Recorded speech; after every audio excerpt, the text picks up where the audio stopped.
But கொடுக்கறது யார் கொடுக்கறதுன்னு இருக்குல்ல. பொதுப்பணித்துறை நெடுஞ்சாலைத்துறை அமைச்சராக இருக்கும் போது நீதிமன்றங்கள்லாம் விசாரிக்கணும்னு சொன்னாங்க. எதுக்கு உச்ச நீதிமன்றத்தில் போயிட்டு தடை ஆணை வாங்கினாரு? ஏங்க சிபிஐ விசாரிக்க கூடாதுன்னு? நீங்க வா விசாரிச்சுக்கன்னு சொல்லணும். இப்ப எங்க தலைவர் எல்லாம் கூட சொல்றாங்க, வாங்க விசாரிங்க, நாங்க காத்துட்டு இருக்கோம், உண்மையா இருந்தா நடவடிக்கை எடுங்க அப்படின்றோம். அவர் ஏன் போயிட்டு தடை ஆணை கேட்டாரு? இப்ப அது மாதிரி தலைவர் போயிட்டு இவங்க மேல ஊழல் அவங்க மேல ஊழல்னு குற்றச்சாட்டு சொல்லலாமா? நான் மேலேயும் 1000 குற்றச்சாட்டு இருக்கு. எனக்கு ஒரே ஒரு வருத்தம் தான் தமிழ்நாடு அரசு மேலேயும் மாண்பு முதலமைச்சர் மேலேயும். ஏன் இவர்கள் மீதெல்லாம் இதுவரைக்கும் நடவடிக்கை எடுக்காம இருந்தாருன்னு தான் தெரியல. நடவடிக்கை எடுத்திருக்கணும்ல.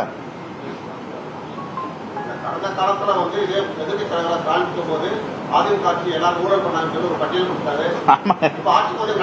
நடவடிக்கை ஏன் எடுக்கல? ஏன் தாயுள்ளத்தோடு எல்லாருக்கிட்டையும் இருக்கிறவர் அவங்ககிட்டயும் தாயுள்ளத்தோடு நடத்திட்டாருன்ற கவலை தான் எங்களுக்கு.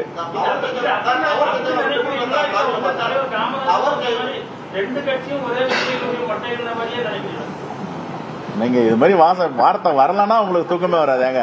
இதெல்லாம் என்ன மட்டை கிட்ட அந்த காலத்துல எங்க தலைவர் சொன்னார், இப்ப நானும் சொல்ல நினைக்கிறீங்களா? விட்டுருங்க. தாண்டி வந்து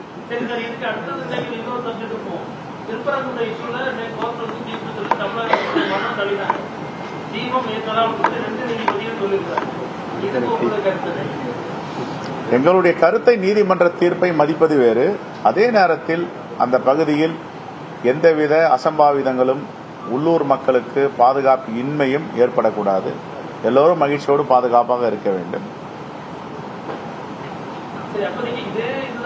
ஒரு நீதிபதி கொடுத்த தீர்ப்பை அவர் வந்து RSS காரன்னு சொல்லி கண்டம் பண்ணது மட்டும் இல்ல, உங்க கூட்டணி கட்சிகள் அவ்வளவு பாராளுமன்றம் வரைக்கும் இந்த பிரச்சனையை கொண்டு போய் அதை தகுதி நீக்கம் பண்ணீங்க. இன்னைக்கு அதே தீர்ப்பு